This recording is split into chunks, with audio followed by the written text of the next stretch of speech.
देखिए, भारत की 1 अरब 40 करोड़ जनता को भारत की सेना पर, भारत की तीनों सेना पर, भारत के प्रधान सेवक आदरणीय नरेंद्र मोदी जी पर पूरा भरोसा था।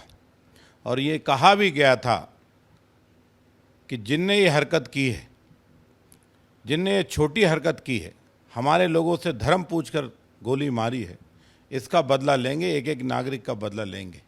और भारत ने आज अपने नागरिकों का बदला भी लिया है। और हमने पाकिस्तान के नागरिकों को नहीं सताया, हमने उन आतंकवादियों को ठिकानों को चुना है जिन आतंकवादियों ने हिंदुस्तानी नहीं, विश्व के अनेक देशों को तहस नहस करने का षड्यंत्र बनाया है। और उन आतंकवादियों के कारण आज पाकिस्तान भी दर दर की ठोकरें खा रहा है।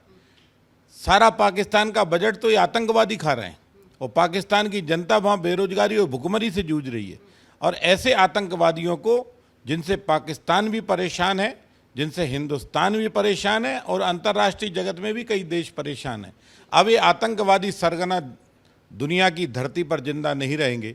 और दुनिया के लोगों को भी अब ये संकल्प लेना होगा कि आतंकवाद, इसको ख़त्म करो। अगर मानवता को सुरक्षा देना है तो आतंकवाद को जड़ मूल से ख़त्म करो। और भारत की सेना ने आतंकवाद के ठिकानों को जमी दोष किया है। मैं भारत के तीनों सेनाओं के लिए और भारत के प्रधानमंत्री जी को हृदय से धन्यवाद देता हूं, और भारत के सारे राजनीतिक दलों के लिए भी धन्यवाद देता हूं कि सब एक सुर में देश के साथ खड़े हैं, भारत माता की जय कर बोल रहे हैं। इस ऑपरेशन से पहले भी सभी दलों ने, आपने कहा कि एकजुटता का संदेश भी दिया, कहा एक्शन होना चाहिए। सर, आतंकी ठिकानों को चुन चुन कर वहां पर नेस्तनाबूद किया गया, तोड़ा गया। तो सर, अभी ये शुरुआती एक्शन है, आगे अभी और आतंकी ठिकानों को नेस्तनाबूद करने, उनको जमींदोज करने का ये सिलसिला जारी रहेगा?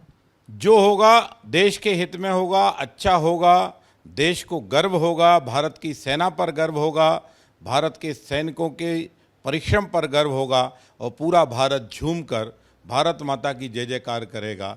भारत का सूर्य है, ये दुनिया की रक्षा के लिए चमकेगा, ये दुनिया के घरों को रोशन करेगा। और जिन बदमाशों के कारण, जिन मक्कारों के कारण, जिन आतंकवादियों के कारण दुनिया दहशत में थी, परेशान थी, उन दहशतगर्दों को जमींदोज करना अब भारत की सेना का मुख्य उद्देश्य है और भारत के प्रधानमंत्री जी का मुख्य लक्ष्य है। मैं भारत की सेना को, भारत के प्रधानमंत्री जी को और भारत के 1 अरब 40 करोड़ नागरिकों को हृदय से एकजुटता के साथ लगे रहिए, तुम खड़े रहो, सेना आपका एक एक सवाल का जवाब देगी। सर, आज उन बहनों के रिएक्शंस भी आए, माताओं के रिएक्शंस भी आए जिन्होंने अपनों को खोया उस दिन पहलगाम आतंकी हमले में। आज उन्होंने कहा कि आज उनको सुकून मिला, आज उनके परिजनों की आत्मा को शांति मिली, और आज खुद उनको लगा है कि हाँ, वो दिन आया जिसका वो बेसब्री से इतने दिनों से इंतजार कर रही थी। ऑपरेशन सिंदूर अपने आप में उन सभी महिलाओं के लिए एक बहुत बड़ा न्याय आज करता हुआ नजर आ रहा है।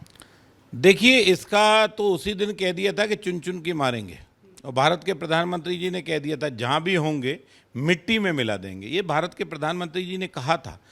फिर भी जो नागरिक हमारे गए हैं वो दर्द तो हमारे पास ज़िंदगी भर रहेगा, वो दर्द हम नहीं भूल सकते।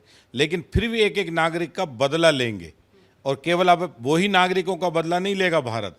भारत ने अभी तक जितनी क्रूरता, जितनी आतंकवाद की हठधर्मिता, आतंकवाद के जितने हमले, जितने लोगों को गंवाया है, अब हम उन सब नागरिकों को श्रद्धा सुमन तभी अर्पित करेंगे जब आतंकवादियों के एक एक ठिकाने को तहस नहस कर देंगे।